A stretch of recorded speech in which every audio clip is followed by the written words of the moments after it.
नमस्कार।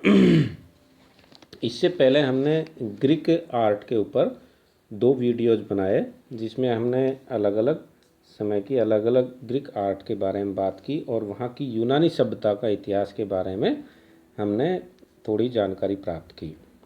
इसी को आगे बढ़ाते हुए हम देखते हैं कि ईसा पूर्व चतुर्थ शती के मध्य से फिलिप तथा उसके पुत्र सिकंदर के शासन में मकदून साम्राज्य यूनानी संस्कृति का केंद्र बिंदु बना। मकदून साम्राज्य यूनानी संस्कृति का केंद्र बिंदु बना।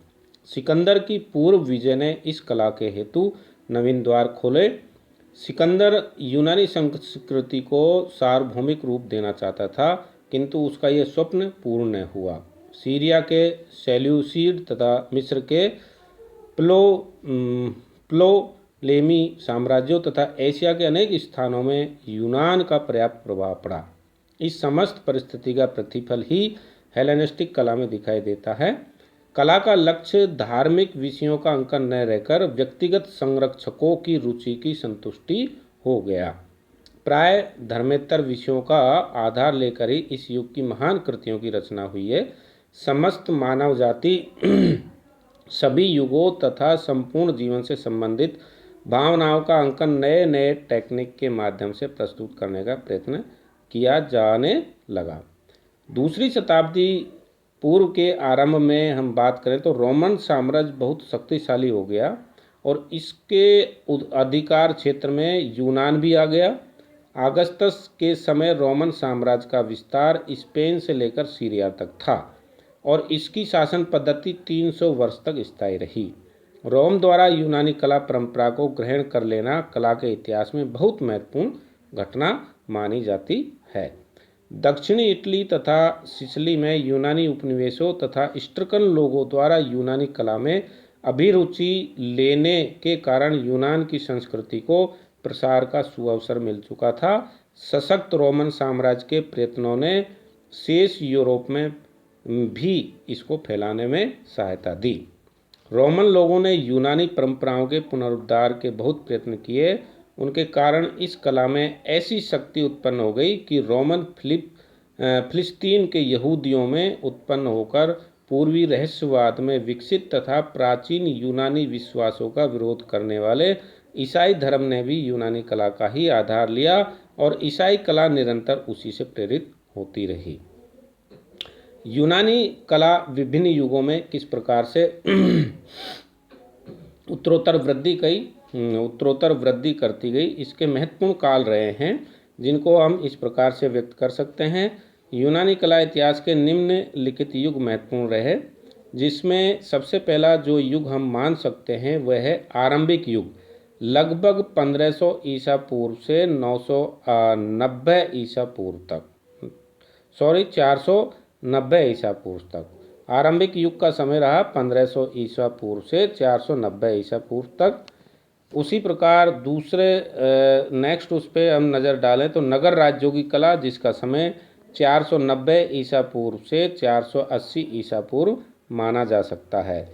और इसी प्रकार आरंभिक शास्त्रीय युग की शुरुआत होती है, जिसकी शुरुआत 480 ईसा पूर्व से 450 ईसा पूर्व तक मानी जा सकती है। और शास्त्रीय युग का जो समय था वो यूनान में 450 ईसा पूर्व से 300 ईसा पूर्व तक माना जा सकता है। इसी प्रकार हेलेनिस्टिक कला का जो युग था वो 323 ईसा पूर्व से 31 ईसा पूर्व तक हम मान सकते हैं। और इस्ट्रकन कला का समय 8वीं शताब्दी ईसा पूर्व से 4वीं शताब्दी ईसा पूर्व तक माना गया है। और रोमन कला 3री शताब्दी ईसा पूर्व से ईसाई कला के आरंभ तक इसका समय माना गया है। अब सबसे पहले हम बात करते हैं आरंभिक युग की। आरंभिक युग यूँ तो किसी भी देश की आरंभिक संस्कृति अथवा कला के हेतु ये शब्द प्रयुक्त किया जा सकता है, किंतु आधुनिक यूरोपीय विद्वानों में यह यूनानी जगत की आरंभिक कला के विकासशील युग के हेतु प्रयुक्त किया जाता है। इसके काल विस्तार के विषय में सभी विद्वान एकमत नहीं हैं, यानी अलग अलग उनका कालक्रम वो निर्धारित करते हैं। यह सभी मानते हैं कि इसकी समाप्ति लगभग 450 ईसा पूर्व में हुई, किंतु इसके आरंभ के विषय में 3 तिथियां मानी जा सकती हैं, जो अलग अलग विद्वानों की राय से ये तिथियां मानी जा सकती हैं। सबसे पहला हम कांस्य युग, जिसका समय 1500 ईसा पूर्व के कुछ पहले का मान सकते हैं, और इस समय एजियन द्वीप में माइसिनियन सभ्यता थी और मिस्र से इनका संपर्क था।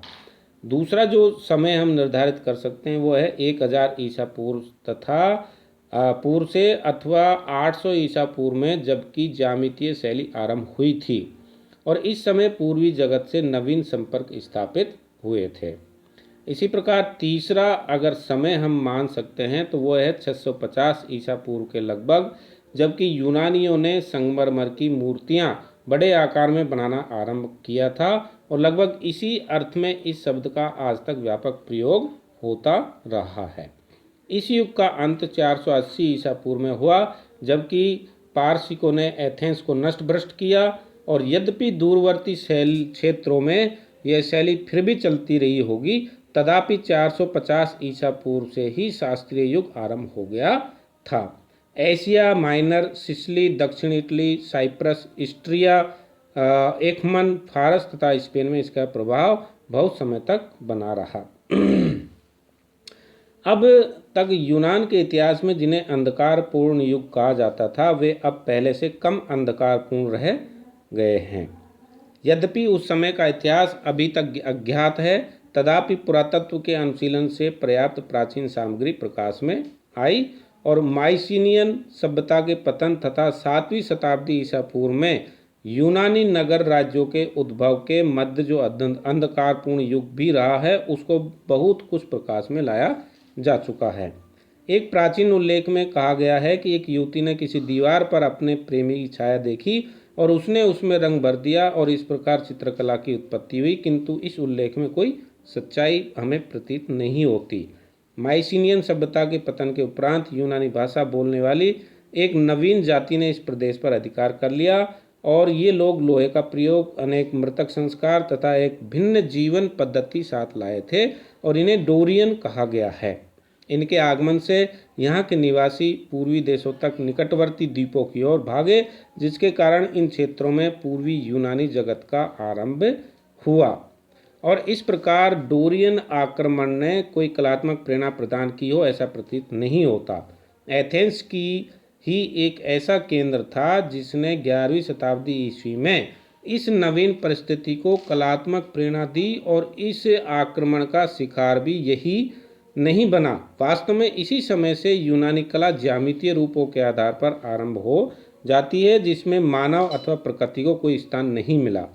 कुछ लोगों का ये विचार सही नहीं है कि यूनानी कला 5वीं शताब्दी ईसा पूर्व में विकसित विशेषताओं के आधार पर ही समझी जा सकती है। निर्धनता और संकट से ग्रस्त 11वीं शताब्दी ईसा पूर्व के यूनान की कला के उदाहरण केवल पात्रों के रूप में उपलब्ध हैं और ये घरेलू तथा दाह संस्कार दोनों के उपयोग में आते थे। इसे प्रथम ज्यामितीय शैली कहा जाता है, जिसमें अलंकरण के अभिप्राय ज्यामितीय आकृतियों पर आधारित होते थे और ये शैली 8वीं शताब्दी ईसा पूर्व तक चली और इस शैली में पहले के समान पतित प्राकृतिकवाद नहीं है, बल्कि दृढ़ औपचारिकता है। पात्रों की आकृतियाँ अधिक अनुपातपूर्ण है और उन पर अंकित अलंकरण भी समतापूर्ण है। प्राय समकेंद्रित वृत्त, चौपड़ एवं गोमुद्रिका का अंकन हुआ है और इन्हीं आकृतियों के आधार पर अनुपात, समता, स्पष्टता तथा सफाई से युक्त मानव शरीर का विकास इस काल में संभव हुआ और यूनान की कला महान कृतियों में भी यही गुण मिलते हैं। नेक्स्ट वीडियो में हम ज्यामितीय शैली के बारे में बात करेंगे।